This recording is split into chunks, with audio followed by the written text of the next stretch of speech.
The morning air was cold when my pickup turned onto the old dirt road. After 14 months deployed overseas, I was finally coming home to my farm. Planting season was just beginning. My father always said, if you plant on time, the land will never betray you. But today, the land didn't recognize me. From a distance I saw it, a stranger's tractor moving across my field. Perfect straight rows already carved into the soil. Fresh dirt turned over like someone had been working here for weeks. I pressed the gas harder. When I stepped out, my heart started pounding. The gate lock had been changed, and hanging from it was a clean metal sign. Under new ownership. I touched the sign, cold steel, solid, real. Then a white SUV pulled up behind me. A woman stepped out, checking a clipboard, and said calmly, "Sir, you're not authorized to be here." I replied quietly, "This is my farm." She looked me straight in the eyes and answered, "No. The HOA legally sold this property." For a moment the world went silent. I'd spent 14 months in a war zone. But standing on my own land was the first time I truly felt displaced. Because somehow, I had come home, and my home was gone. If you believe no one should lose their land while serving their country, hit like and comment. Truth owns the land. Subscribe for real stories where power gets challenged and justice fights back. Because today's story proves paperwork can lie, but ownership doesn't. My family's farm wasn't big, and it wasn't glamorous, but it was ours. My grandfather bought the land with cash he saved from 20 years of factory work. My father expanded it row by row, fixing broken fences himself and planting wheat every spring like clockwork. When he passed, the farm came to me. Not as a gift, but as a responsibility. I worked it between training rotations and long shifts. Wheat in the cool season, corn in the summer. Some years were rough, some were good, but the soil always paid back honesty. Everything changed when the subdivision was built across the county road. Developers bought the neighboring pasture and turned it into a clean, gated community with sidewalks, identical mailboxes, and a homeowners association. At first, they acted friendly. Then came the letters. My tractor was too loud. My barn paint was visually inconsistent. My fencing was not compliant with community aesthetics. I ignored most of it because my land wasn't part of their neighborhood. The county map clearly showed my property existed long before the subdivision. I paid my taxes, maintained my fields, and followed agricultural zoning laws. That should have been enough. Then I got deployed overseas. Before leaving, I prepared everything carefully. Taxes paid for the year. Equipment stored. My neighbor Carl agreed to collect my mail and check the place occasionally. I planned to return just before planting season and pick up right where I left off. While I was gone, the letters kept coming. Warnings turned into fines. Fines turned into penalties. Penalties turned into legal notices. Of course they went unanswered. I was on another continent wearing body armor. And somewhere along the way, the HOA decided silence meant abandonment. I rattled the chain on the gate again, just to be sure. The new padlock didn't even move. Beyond it, the tractor engine kept humming like nothing was wrong, slow, steady passes carving my land into neat planting rows I hadn't planned. I waved at the driver. He shut the tractor down and climbed out, wiping his hands on his jeans. "Hey," I called. "You mind telling me what you're doing on my property?" He frowned. "Your property?" Before I could answer, a white SUV rolled up behind me in a cloud of dust. The same woman stepped out, business clothes, sunglasses, clipboard tucked under her arm. Calm. Prepared. "Sir," she said again, firmer this time, "you need to leave." "I'm not leaving my farm." She didn't even hesitate. This property was legally transferred after abandonment and unpaid violations. It now belongs to the development group. The tractor driver looked between us nervously. "You mean, you didn't know?" I felt something cold settle in my stomach. "No," I said quietly. "I didn't." A second truck pulled in, a newer model, polished. A man stepped out wearing boots that had never touched mud. "I'm Daniel Harper," he said, offering a hand. "My company purchased this land at auction last month." I didn't shake it. "You bought my farm." He looked confused. "According to the HOA and county lien records, yes." I took a slow breath and stared at the field. Fresh furrows. Stakes marking irrigation lines. They'd already started planning a project here. "This sale is a mistake," I said. "I was deployed overseas." The woman with the clipboard barely reacted. "You failed to respond to certified notices for over a year. The property was deemed abandoned under Association Enforcement Authority." "My land isn't in your association. It is according to our enforcement boundary." I almost laughed, but it didn't come out right. "Call the sheriff," she said to the developer. He hesitated. "Maybe we should." "Call the sheriff." 15 minutes later, a patrol SUV rolled up. Gravel crunched as a deputy stepped out, resting his hands on his belt. "What seems to be the issue?" The woman spoke first. Calm. Professional. "This individual is trespassing on privately owned development land." The deputy turned to me. "Sir, do you have documentation showing ownership?" For a moment, nobody spoke. Wind moved across the open field. The smell of turned soil hit me, familiar and wrong at the same time. I walked back to my truck. From behind the seat, I pulled a small metal lockbox, scratched from years of moving between barracks and storage units. I opened it carefully and removed a folded, yellowed packet. The original deed. My grandfather's name at the top. My father's transfer. Then mine. I handed it to the deputy. He steadied the seal, then looked back at the HOA president. She crossed her arms. "That document is outdated," she said. "The foreclosure replaced it." The deputy didn't answer. He stepped aside and spoke into his radio, requesting county verification. Minutes passed. No one moved. The developer's confidence started fading. "You're telling me this might not be valid?" I looked at him, then at the woman beside him. "You can't sell something," I said calmly, "that was never yours." The radio crackled, but the deputy's expression didn't clarify anything yet. So we waited. The deputy turned slightly away from us, one hand pressing the radio closer to his ear. "Repeat that," he said. Static. Then clearer. His posture changed. He looked back toward the gate, toward me. "County is pulling the parcel file now," he said slowly. "They're not immediately seeing an HOA governing authority attached to this parcel." The woman with the clipboard answered instantly, almost rehearsed. "Our association boundary was expanded 2 years ago. Agricultural parcels were included under community protection rules." The deputy didn't argue. He simply asked, "Do you have recorded proof of that expansion filed with the county recorder?" She hesitated, just for a second, but long enough for everyone to notice. "We filed the necessary paperwork." The radio crackled again. The deputy listened, then lowered it. "County says no boundary amendment for this parcel has ever been recorded." Silence. The developer shifted his weight. "Wait, what?" I watched her carefully now. Her confidence hadn't disappeared, but it wasn't steady anymore. "That's not possible," she said. "We enforced violations for over a year." The deputy replied flatly, "Enforcement doesn't create jurisdiction." He looked at the document she handed him, pages of violation notices, fines, late penalties, and a foreclosure authorization stamped by the HOA board. Then he looked back at me. "Sir, were you deployed military during this period?" "Yes." "Dates?" I gave them. He relayed them over the radio. Another pause. Longer this time. When the voice came back, the deputy's expression hardened. He turned slowly toward the HOA president. "Ma'am, the Servicemembers Civil Relief Act applies here."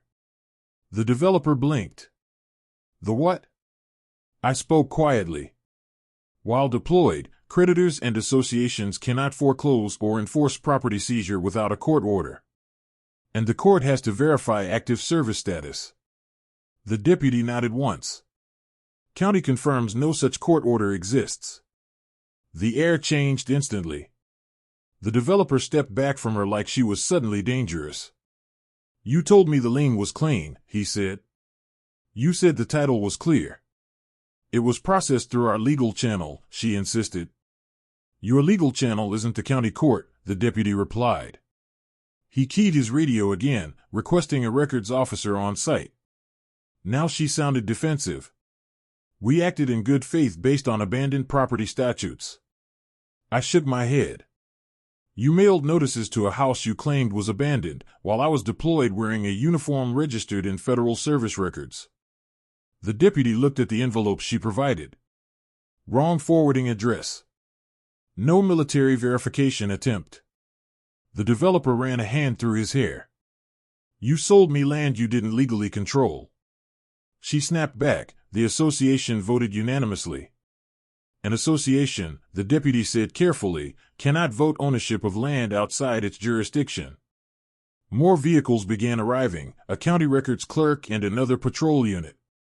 The clerk opened a laptop on the hood of her car and pulled up the parcel map. She rotated the screen toward everyone.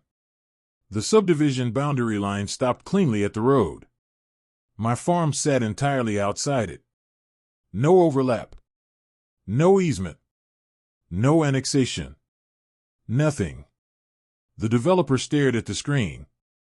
You auctioned someone else's property. No one answered. The deputy folded my deed carefully and handed it back to me.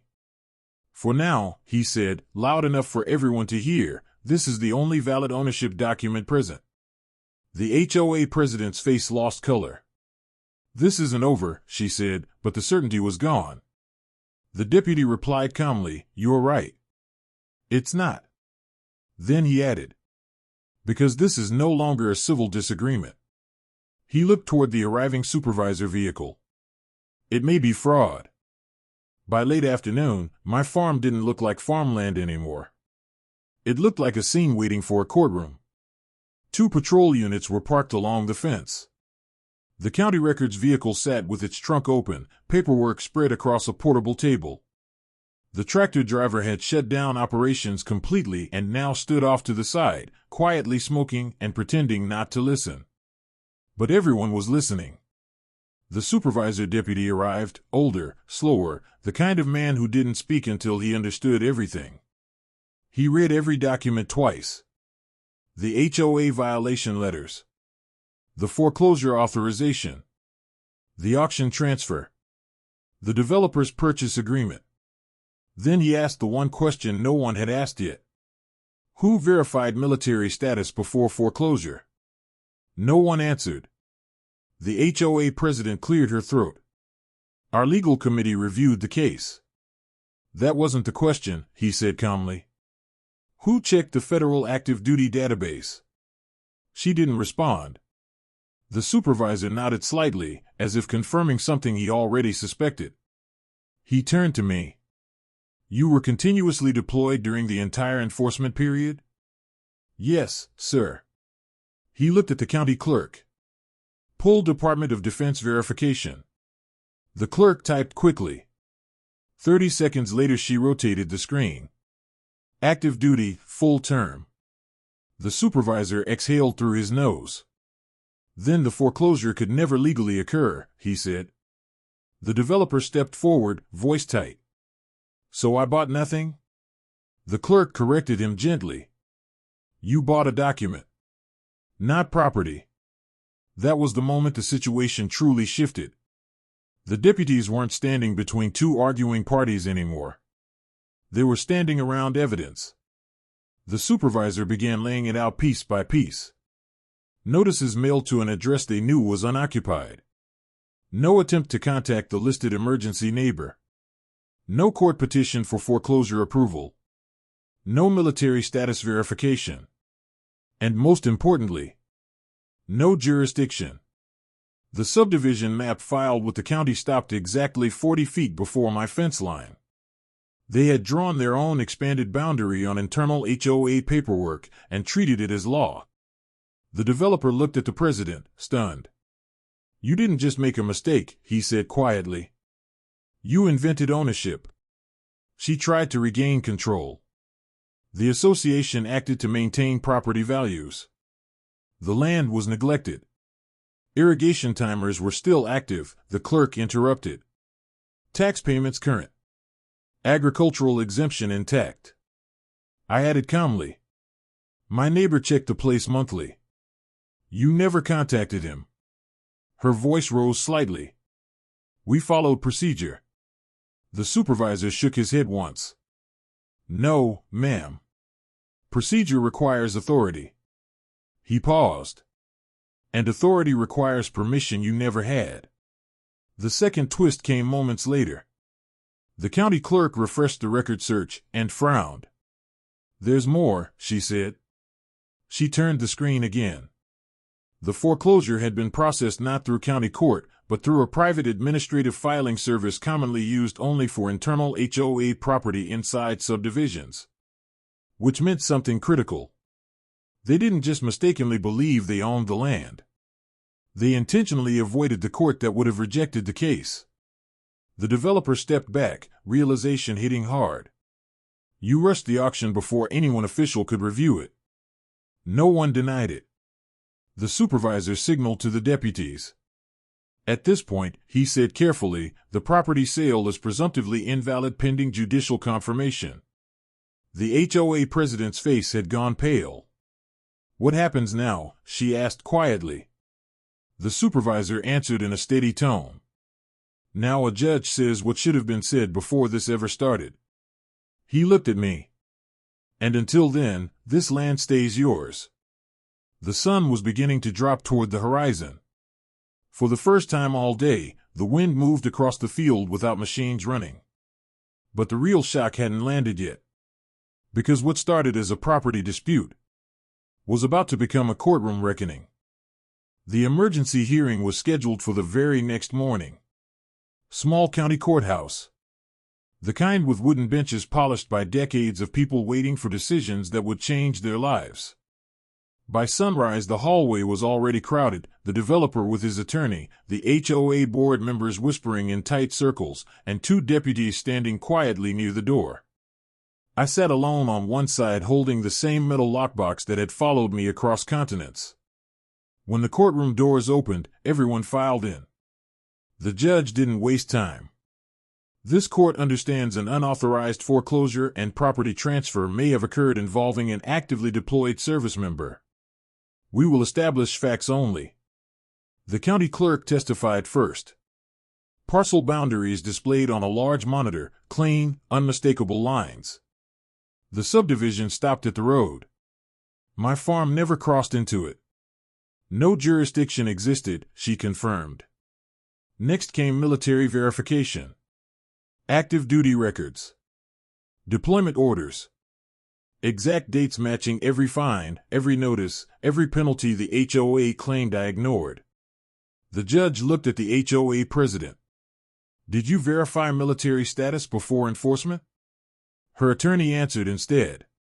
The association acted under administrative assumption of abandonment. The judge's tone hardened. The Servicemembers Civil Relief Act does not recognize assumption. Then came the developer's testimony. He explained the auction, the paperwork, the assurances he received that title was clear. He wasn't angry anymore, just stunned. I paid for land they never had the authority to sell. Finally, my turn. I placed the original deed on the table. My grandfather earned this land. My father protected it. I left to serve my country and came back to find strangers planting it. The courtroom stayed silent. The judge studied the documents for nearly a full minute. Then she spoke. The foreclosure is declared void ab initio, legally non-existent from the beginning. A breath moved across the room. The sale is invalid. Ownership remains with the original title holder. She looked directly at the HOA president. The association exercised authority it did not possess, bypassed required court oversight, and violated federal protection granted to deployed service members. Her gavel rested in her hand. Civil damages, legal fees, and punitive penalties will be assessed. The sound of the gavel struck hard. But it wasn't the loudest moment. The loudest moment was the silence afterward, when everyone understood the power structure had just reversed. Outside the courthouse, deputies handed me the keys the HOA had taken when they changed the lock. The developer approached me slowly. "I'm sorry," he said. "I thought I bought land. Turns out I bought someone else's mistake." I nodded. "You weren't the one who took it." Back at the farm, the late afternoon sun stretched across the soil. The construction stakes were gone. The tractor had been hauled away hours earlier under court instruction. The new padlock hung open. I pushed the gate. For the first time since returning home, it moved freely. The wind brushed across the empty rows they had carved into my field. Perfect lines meant for someone else's plan.